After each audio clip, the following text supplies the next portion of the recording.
Hello again.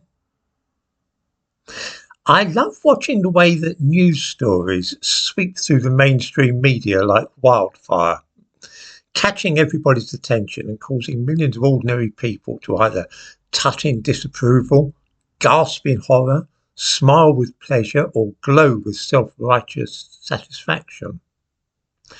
These readers and television viewers are, so to speak, worked like the audience at a pantomime.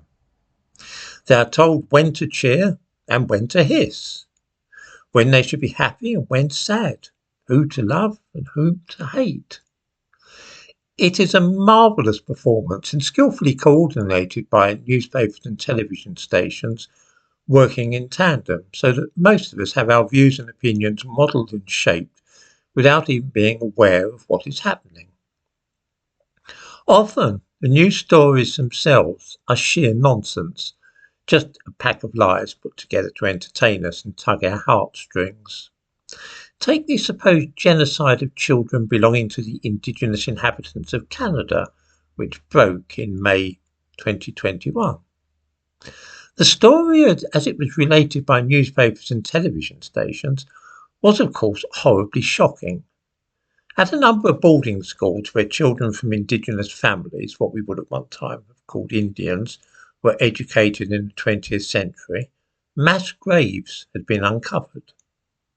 At the sites of a dozen schools, these graves containing the bodies of hundreds of children were being found, and there were no records of these hundreds, perhaps thousands, of dead children.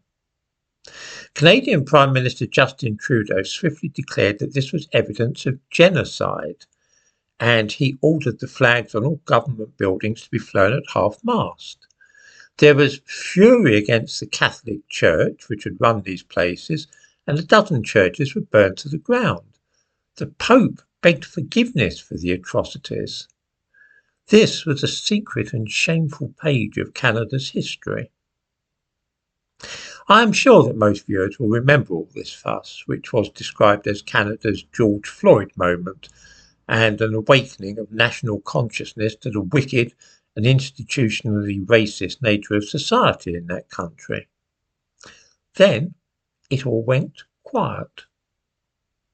Here is a simple question for viewers. During all that initial fuss about the mass graves and burial sites which were being unearthed, how many bodies do you think were found? The answer is that since those headlines in 2021, no bodies at all have been found at any of the sites which were claimed to be mass graves. Not one. The whole thing was a mare's nest. In the description to this video, I give a link to a report in the New York Post about this. It seems that it was all based upon false readings from ground-penetrating radar.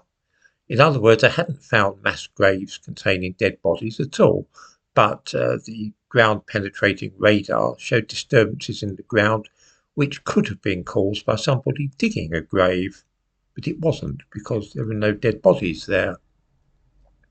Generally, though, the mainstream media clearly do not think that the news that this huge story was a hoax or fraud is worth publicising too much.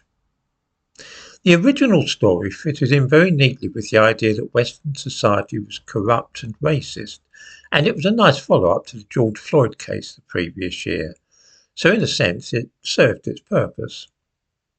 Why bother to report now that the entire episode was a huge trick? Hand on heart, how many viewers heard with horror the initial reports about this 2 years ago?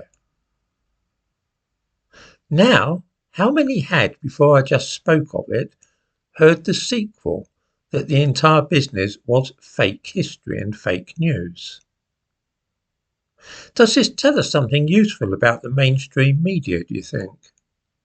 Stop for a moment and remember all the headlines about mass graves being found, and then reflect on the fact that not a single body has been found in any of those mass graves. Not one.